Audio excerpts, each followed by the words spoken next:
Muy buenas tardes a todos, muchas gracias por la invitación. Voy a tratar de hacer un poco de historia desde antes del 2 de julio a la fecha, de cómo es que esta elección del 2006 no solamente se ha caracterizado por una enorme inequidad previo al 2 de julio y enormes irregularidades e ilegalidades previas al 2 de julio, sino cómo es que se da el fraude del 2 de julio y cómo ahora con el recuento que pidió el tribunal que se hiciera se confirma este fraude electoral y cuáles son las perspectivas que está planteando la coalición por el bien de todos. No tengo que hacer mucha del conocimiento de ustedes, son compañeros y compañeras informados, sino solamente señalar que previo al 2 de julio la elección estuvo caracterizada por una enorme inequidad y enormes ilegalidades. Voy a mencionar solamente tres. La primera, la participación del presidente de la República a favor de Felipe Calderón y en contra de Andrés Manuel López Obrador, permanentemente en las intervenciones que hacía públicas. Esto es algo ilegal, está en contra de la ley electoral y sin embargo se fue presentando a lo largo de toda la contienda. La segunda, la participación de empresas como el Consejo Coordinador Empresarial, diversas empresas y asociaciones que estuvieron haciendo campaña por Felipe Calderón, situación que también es ilegal. No se permite en el Código Federal Electoral del país que nadie durante la campaña electoral, con excepción de los propios partidos políticos, coaliciones o alianzas, haga campaña o pague sponsor de televisión o de radio o nada que tenga que ver con apoyos directamente a alguno de los candidatos. Es decir, los anuncios del Consejo Coordinador Empresarial fueron absolutamente ilegales y sin embargo el Instituto Federal Electoral y la propia Procuraduría General de la República, a pesar de que en el momento la coalición por el bien de todos presentó demandas en el momento, hubo una actuación totalmente parcial y no se evitó ni que el presidente de la República participara ni que los anuncios de estas empresas estuvieran presentes en el proceso electoral. Y el tercer elemento es lo que nosotros llamamos la guerra sucia o la campaña sucia en contra de Andrés Manuel López Obrador, en donde ustedes recuerdan López Obrador un peligro para México y toda la campaña de mentiras asociada al endeudamiento del Distrito Federal, cosa que era absolutamente falsa. Y a pesar también de que se estuvieron poniendo demandas en el Instituto Federal Electoral, en la Procuraduría General de la República, todo esto siguió ocurriendo. Es decir, no es que estuvieran ciertas reglas del juego planteadas, de todas maneras la coalición participó frente a ellas haciendo caso omiso, sino que en todos los casos estuvo denunciando esta participación y sin embargo no hubo ninguna actuación por parte de lo que supuestamente era una autoridad neutral. Esto adicionado porque el Consejo General del Instituto Federal Electoral hace 2 años fue electo sin la participación o sin el voto del Partido de la Revolución Democrática, de tal manera que ya se vislumbraba un consejo del Instituto Federal Electoral que no era por consenso, sino que estaba asociado a una de las partes y particularmente la relación de Luis Carlos Ugalde, el presidente del Instituto Federal Electoral, con Elbester Gordillo, ¿no? Durante toda su carrera política o académica vinculado con Elbester Gordillo y quedando en esas condiciones la elección del 2 de julio.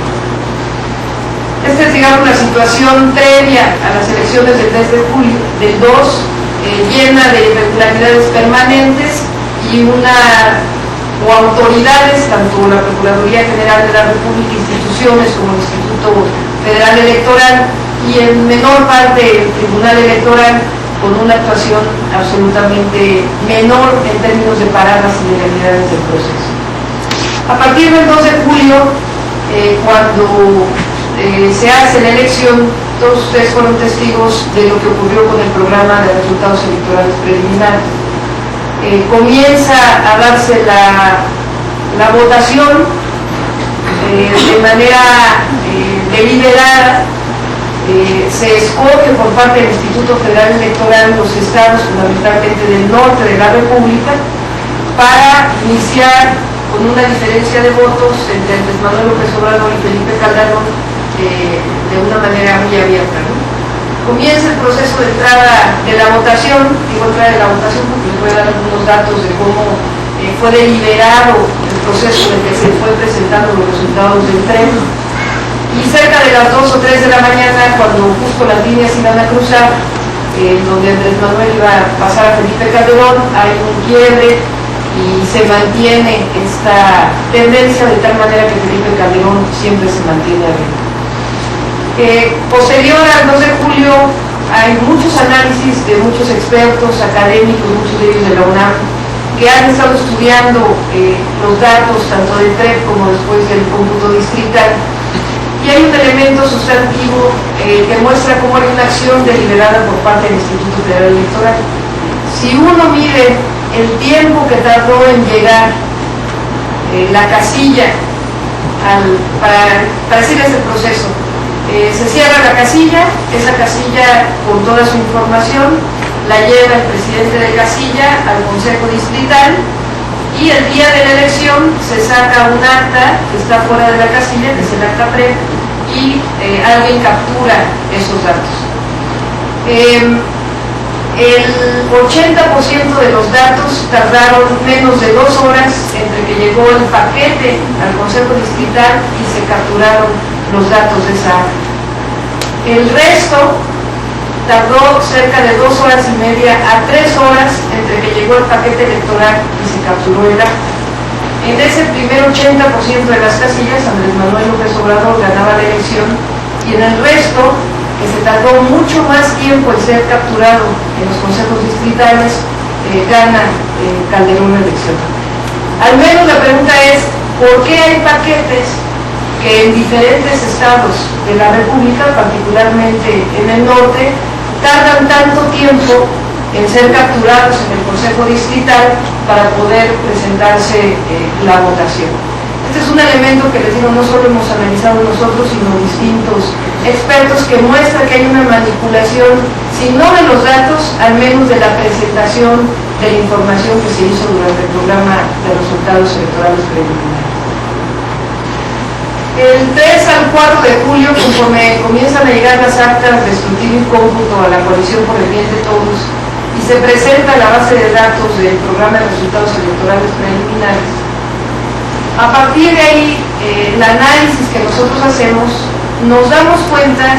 que es parte fundamental de lo que presentamos ante el Tribunal Electoral, que los datos